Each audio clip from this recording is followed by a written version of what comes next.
राधे राधे दोस्तों, जय श्री कृष्णा। अपने चंदा देहाती लोकगीत चैनल पर आप सभी का बहुत बहुत स्वागत कर रहे हैं दोस्तों।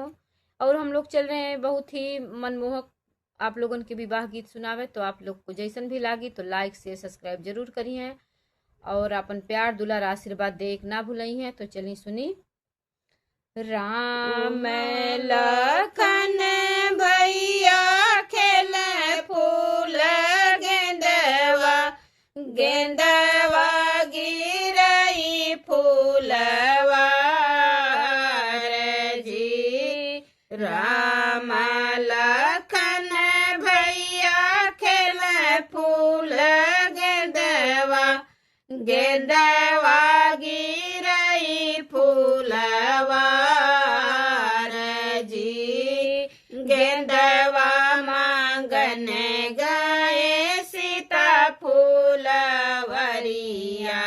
रूपवा निहारत रही जाए जी। गेंदवा मांगन गए सीता फूलवरिया रूपवा निहारत रही जाए जी।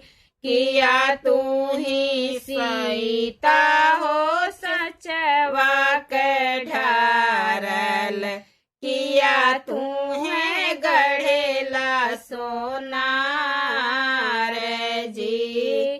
किया तू ही सीता हो सचवा के ढारल, किया तू है गढ़ेला सोना रे जी। नहीं हम हई रामा सचवा के ढारल, नहीं हमें गढ़ेला सोना रे जी। नहीं हम हई रामा सचवा के ढारल, नहीं हमें गढ़ेला सोना रे जी। हम ताई हई बाबा जनक दुलारी, फूलवा तोड़ई आए बाग जी।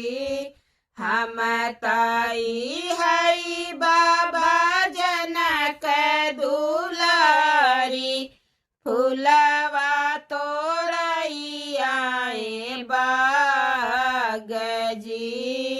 घोड़ा सवार होई के घरे रामा लवट, सोई गए चादर तानी जी।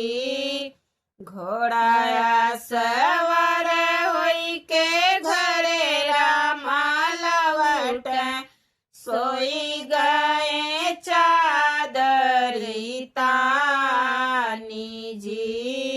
बैठी जगमाई माता कावसिल्या, काहे बेटा मनवा मालिन जी।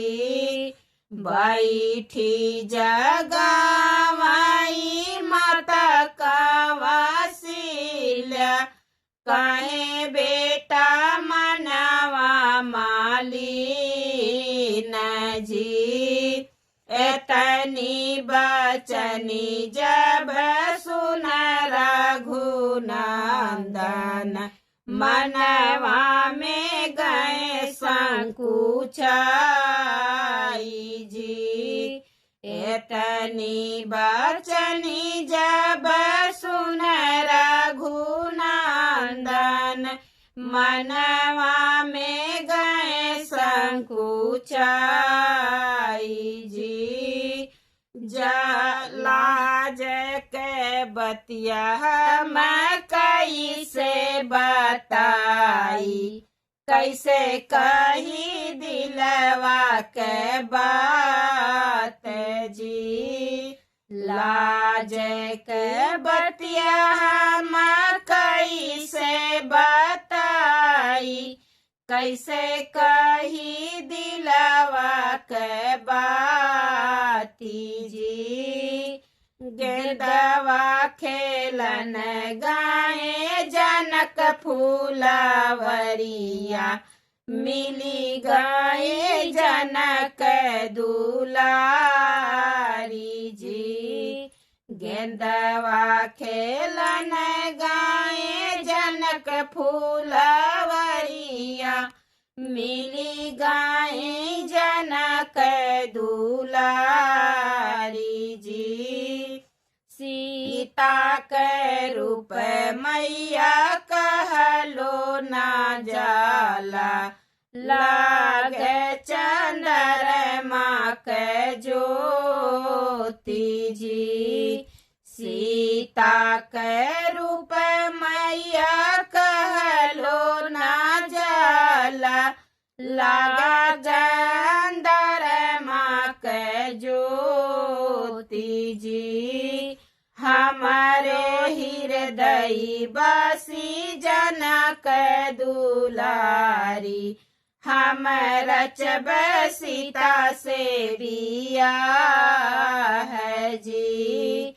हमारे हृदय बसी जनक दुलारी, हम रचब सीता से बिया है जी। एतनी बचनी जब सुनी कौशल्या रानी, मन ही मुस्काए जी। एतनी बचनी जब सुन कौशल्या रानी, मन ही मुस्कानी जी। आवाहु नौआ हो आवाहु पुरोहित, आवाहु अवधपुर के लोग जी। आवाहु नौआ हो आवाहु पुरोहित, आवाहु अवधपुर के लोग जी। होत ही भोर रामा जय जनकपुर, सीता बियहि लइया जी। होत ही भोर रामा जय जनकपुर, सीता बियहि लइया जी। रामा लखन भैया खेले फूल गेंदवा, गेंदवा गिरई फूल